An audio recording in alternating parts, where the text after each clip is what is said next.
नमस्कार मित्रों, Naresh IAS academy digital platform पर आपका स्वागत है।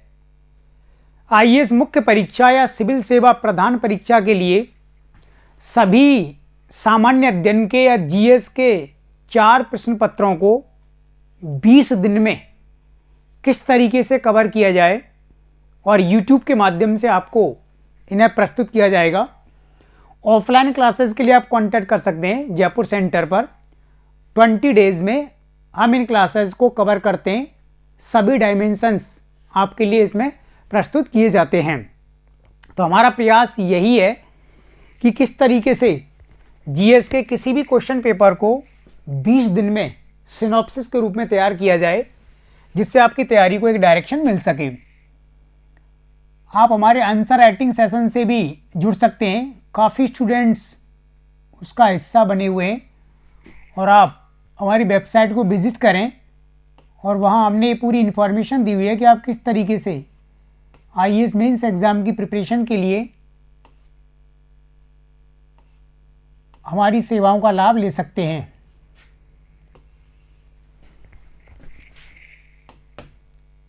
यूपीएससी का बेसिकली जो अप्रोच है, वह अप्रोच अगर आपको समझ में आ जाता है तो फिर इस एग्ज़ाम को क्लियर करना बहुत इजी है। तो आप जानते हैं कि इस परीक्षा में कोई करप्शन नहीं है।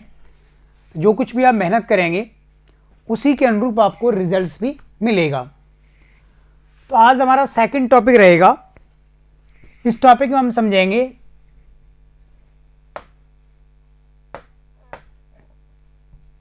संघ राज्य संबंध।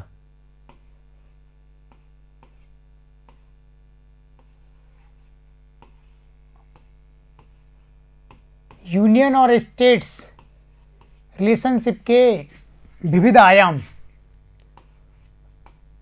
संघ राज्य संबंध।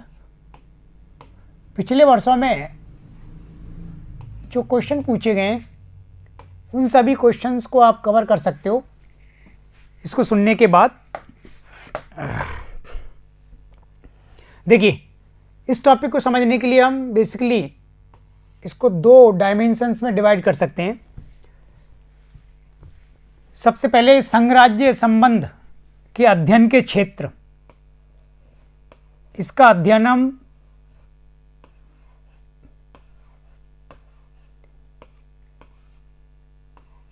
तीन पार्ट्स के अंतर्गत करेंगे। एक इसका संघवाद, फेडरलिज्म।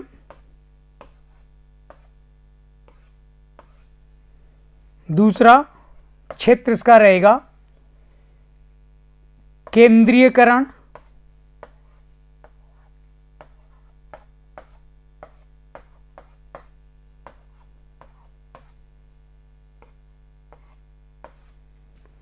और तीसरा डायमेंशन रहेगा परंपरागत क्षेत्र।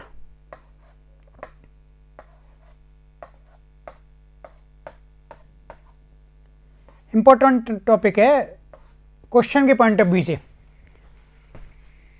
और दूसरा इसका एस्पेक्ट देखेंगे विभिन्न प्रकार की चुनौतियां, किस प्रकार के चैलेंजेस इन संबंधों में उत्पन्न हो रहे हैं और उनका समाधान कैसे किया जाए। ठीक है, ये टॉपिक रहेगा।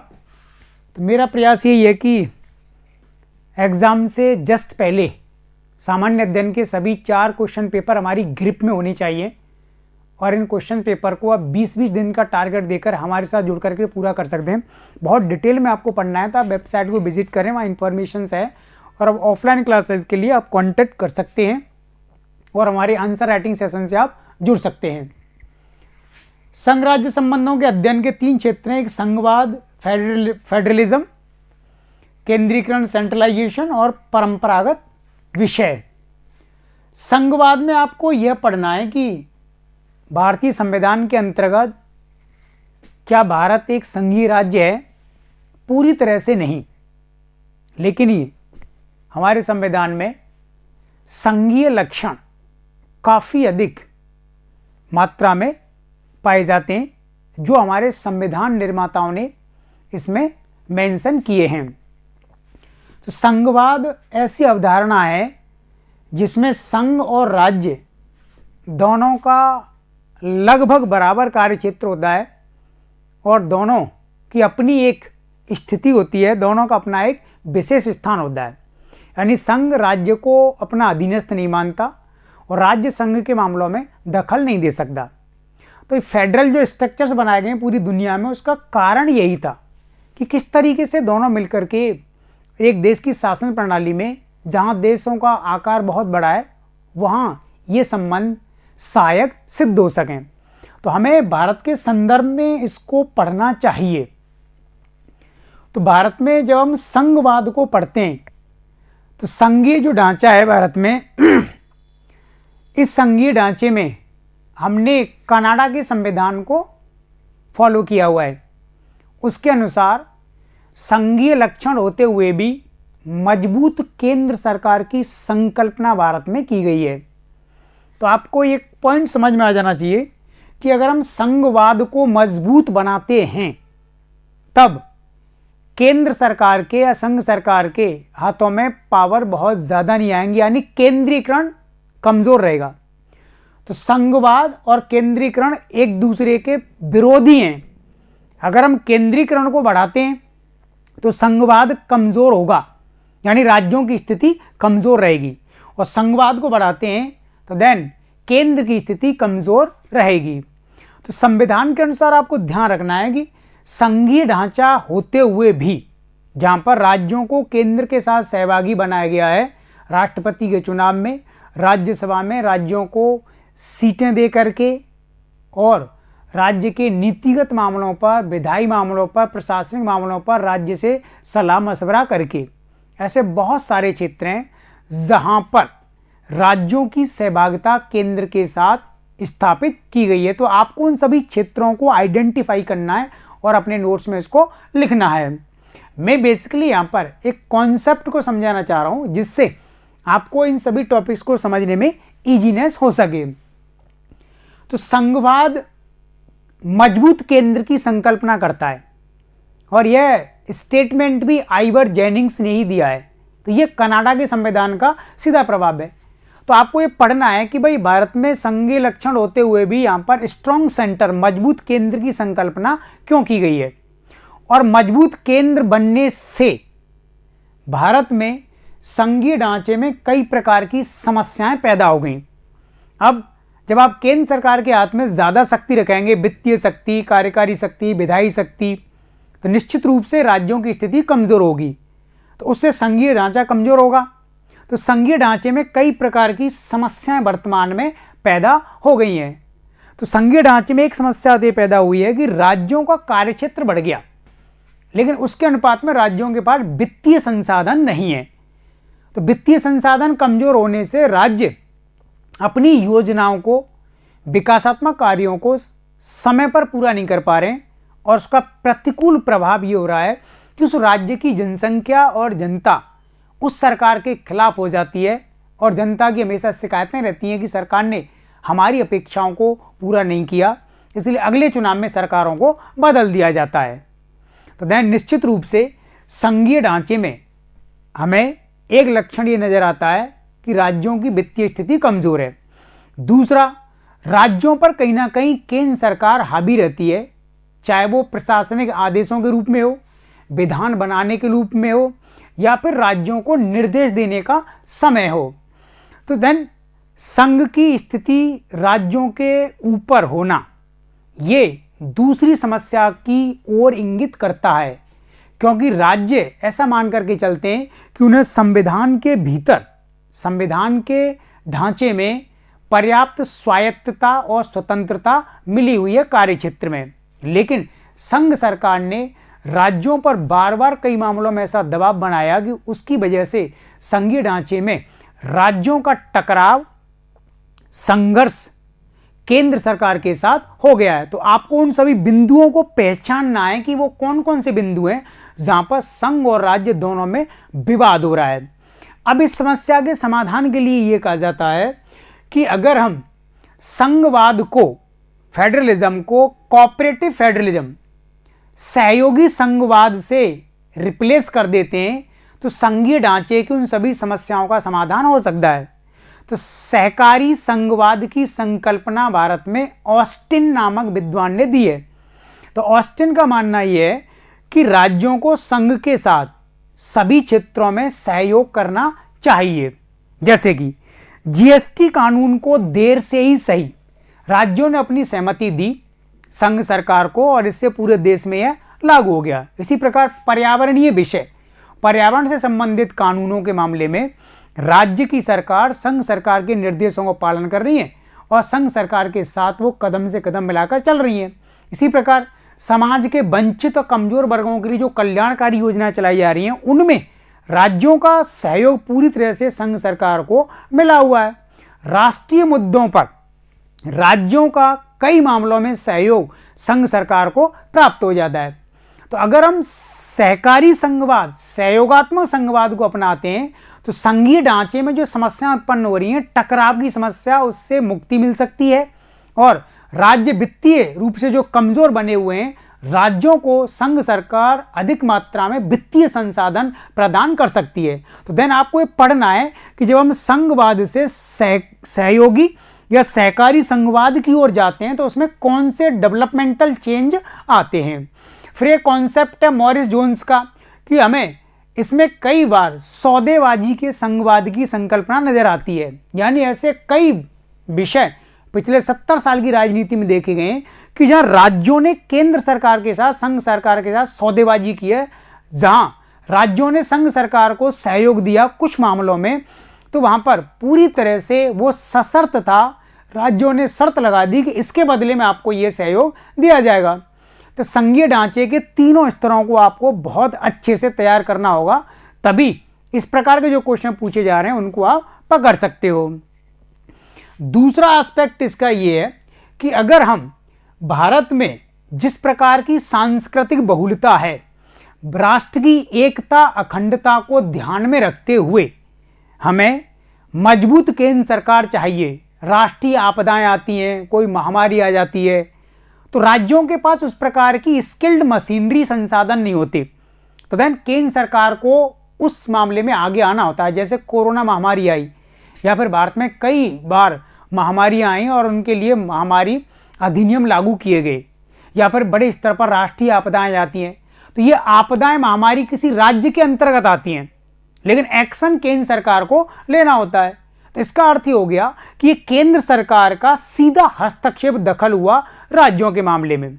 लेकिन हमें राष्ट्रीय हित को ध्यान में रखते हुए केंद्र सरकार को इस प्रकार के हस्तक्षेप की अनुमति देनी होती है। तो आपको ये पढ़ना है कि केंद्र सरकार को अधिक शक्ति देना राष्ट्र की एकता अखंडता, राष्ट्रीय मामलों के लिए आवश्यक है, लेकिन उसके साथ यह ध्यान रखा जाना चाहिए कि राज्यों की स्थिति एकदम कमजोर नहीं होनी चाहिए, राज्य पूरी तरह से केंद्र पर निर्भर ना हो जाएं।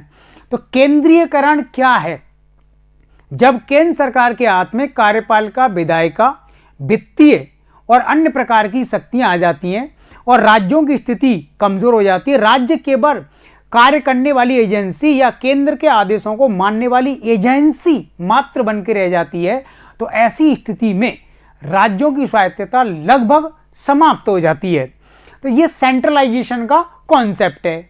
तो भारत में हाल ही में देखा गया है कि जो भी राष्ट्रीय स्तर की सरकार हैं, जो भी नेशनल पार्टीज हैं, चाहे बीजेपी या कांग्रेस, ये पार्टियां हमेशा केंद्रीकरण का प्रयास करती हैं, क्योंकि अगर इनके हाथ में ज़्यादा शक्ति रहेगी तो उसके माध्यम से ये अपनी विचारधारा को, सोच को, अपनी योजनाओं को नीचे तक, जनता तक पहुंचा सकते हैं और लंबे समय तक देश पर शासन कर सकते हैं, क्योंकि अपनी योजनाओं को ये जनता के सामने प्रस्तुत करके और उनसे वोट प्राप्त कर सकते हैं। तो केंद्रीयकरण की प्रवृत्ति का समर्थन ज़्यादातर राष्ट्रीय दलों के द्वारा भारत में किया जाता है। इसका एक एस्पेक्ट तो राजनीतिक है पूरी तरह से, लेकिन दूसरा एस्पेक्ट इसका है राष्ट्र की एकता अखंडता को बनाए रखना, राष्ट्रीय आपदाओं से निपटना, महामारियों के समय में केंद्र सरकार को ज़्यादा कार्यक्षेत्र प्रदान करना। तो दोनों एस्पेक्ट आपको पैरेलल इसमें पढ़ने हैं। दूसरा आपको यह पढ़ना है कि विकेंद्रीकरण क्या है और विकेंद्रीकरण भारत में किस प्रकार से किया गया है। तो जो क्षेत्रीय स्तर की पार्टी हैं, रीजनल जो पॉलिटिकल पार्टीज हैं भारत में, जो पार्टियां एक या दो राज्यों में कार्य कर रही हैं, ये क्षेत्रीय पार्टियां हमेशा विकेंद्रीकरण का समर्थन करती हैं। इसका अर्थ है कि ये पार्टियां चाहती हैं कि क्षेत्रीय स्तर पर ज़्यादा संसाधन, ज़्यादा कार्य करने की अनुमति इनको मिलनी चाहिए।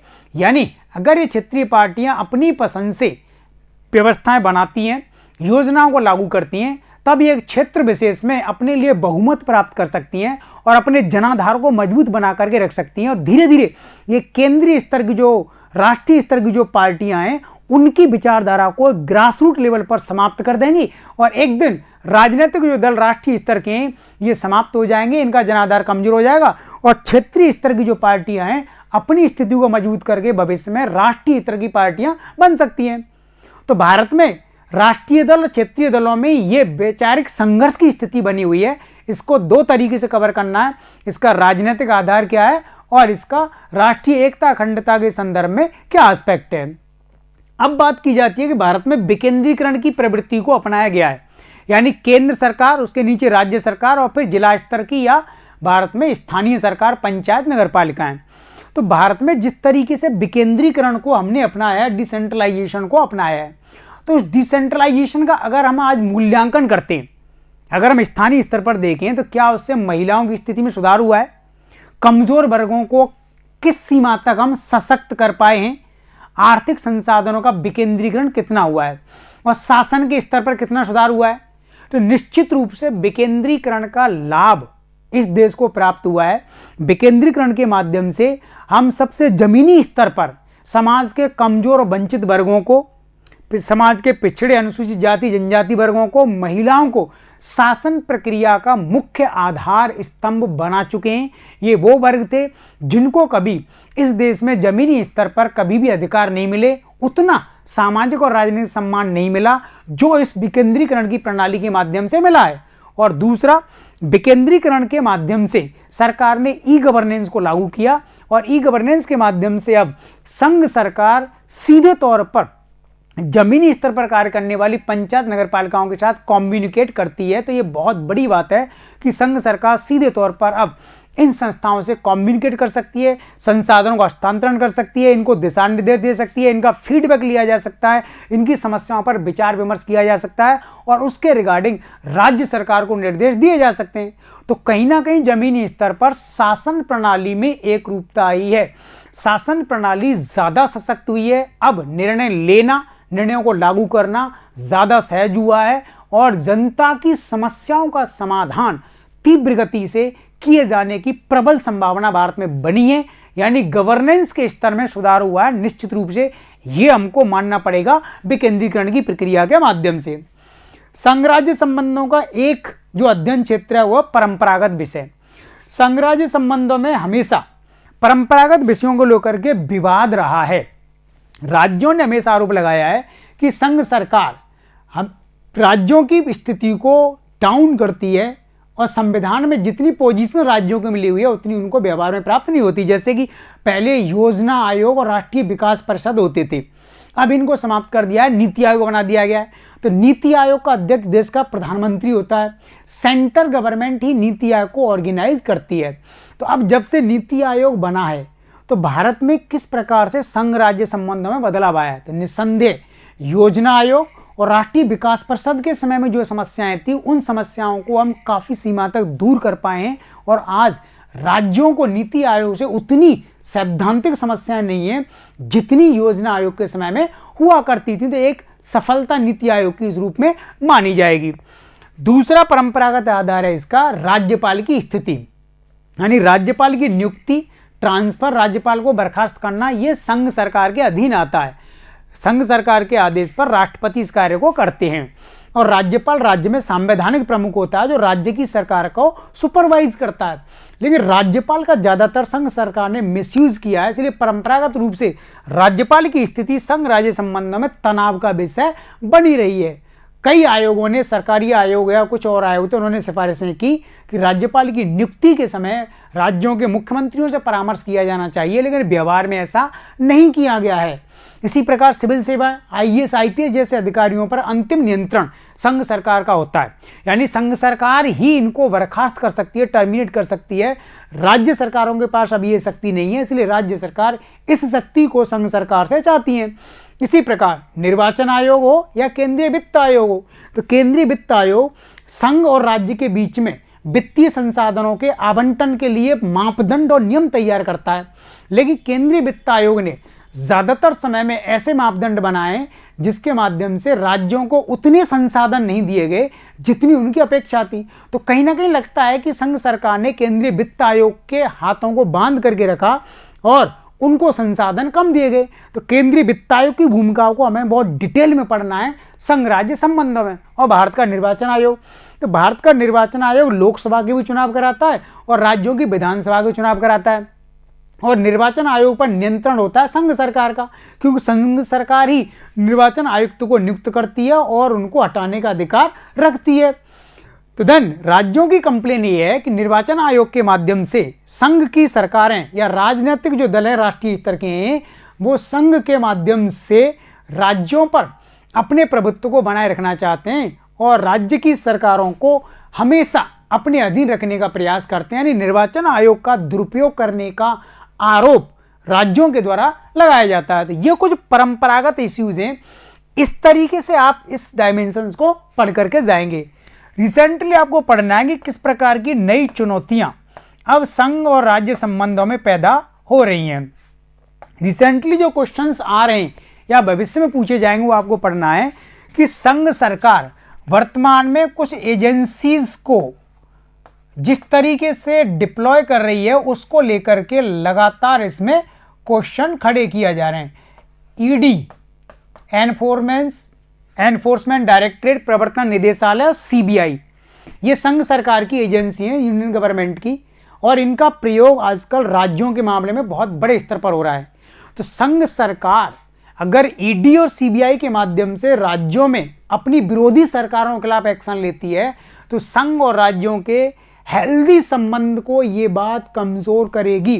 तो वर्तमान में उभरती हुई एक चुनौती ये है कि इन एजेंसियों को निष्पक्ष रूप से कार्य करना चाहिए या संघ सरकार के आदेश पर कार्य करना चाहिए, इसको आप पढ़ करके जाएंगे।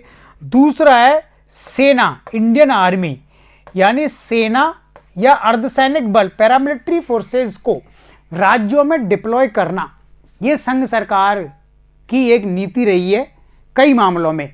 लेकिन राज्यों का हमेशा इसको लेकर के ऑब्जेक्शन रहा है कि संघ सरकार अपने प्रभाव को बढ़ाने के लिए, राज्य सरकार की पोजीशन को डाउन करके दिखाने के लिए वह पैरामिलिट्री फोर्सेस को डिप्लॉय करती है। ऐसा नहीं होना चाहिए। इसी प्रकार राज्यों का एक ऑब्जेक्शन ये रहा है कि जिस प्रकार से नए कानून संघ सरकार ने बनाए अपनी राष्ट्रीय स्थिति को मजबूत करने के लिए, चाहे वो एनआरसी हो, नेशनल रजिस्टर ऑफ सिटीजनशिप, या सीएए का मुद्दा हो, सिटीजनशिप अमेंडमेंट एक्ट 2019, भारत के लगभग ज्यादातर राज्यों ने इन चीजों का विरोध किया। तो ये नए उभरते हुए मुद्दे हैं जहां संघ और राज्य एक दूसरे के आमने सामने एक दूसरे के विरोध में खड़े हुए हैं। इसी प्रकार संघ सरकार ने जो कानून बनाए, कृषि कानून, जिनको बाद में वापस ले लिया गया, उसको लेकर के भी राज्यों की सहमति नहीं थी। इसी प्रकार जब अपसपा कानून को कुछ राज्यों में लागू किया जाता है तो इस कानून का विरोध भी राज्यों ने ज़्यादातर किया है, चाहे वो जम्मू कश्मीर हो, असम हो, मणिपुर हो, नागालैंड हो, मिजोरम हो। तो संघ सरकार इस कानून के माध्यम से राज्यों की व्यवस्था को लॉ एंड ऑर्डर के माध्यम से अपने हाथ में ले लेती है और राज्यों की पोजीशन इससे डाउन हो जाती है। तो ये वर्तमान में कुछ उभरते हुए मुद्दे हैं कि संघ सरकार किस तरीके से अब राज्यों पर अपने प्रभुत्व को स्थापित कर रही है। तो ये सारी चीजें आपको रिसेंटली पढ़नी है और फ्यूचर में कौन कौन से इमर्जिंग इश्यूज आएंगे, यानी संघीय सरकार के चार्टर में, एजेंडा में ऐसे कौन कौन से विषय हैं जिनको वे कानून बना करके प्रस्तुत करने वाले हैं, तो वो सब टॉपिक आपको पढ़ने होंगे। तो इस टॉपिक को अगर आप इस तरीके से कवर कर लेते हैं तो गारंटीड सभी क्वेश्चंस को आप कवर कर सकते हैं। धन्यवाद।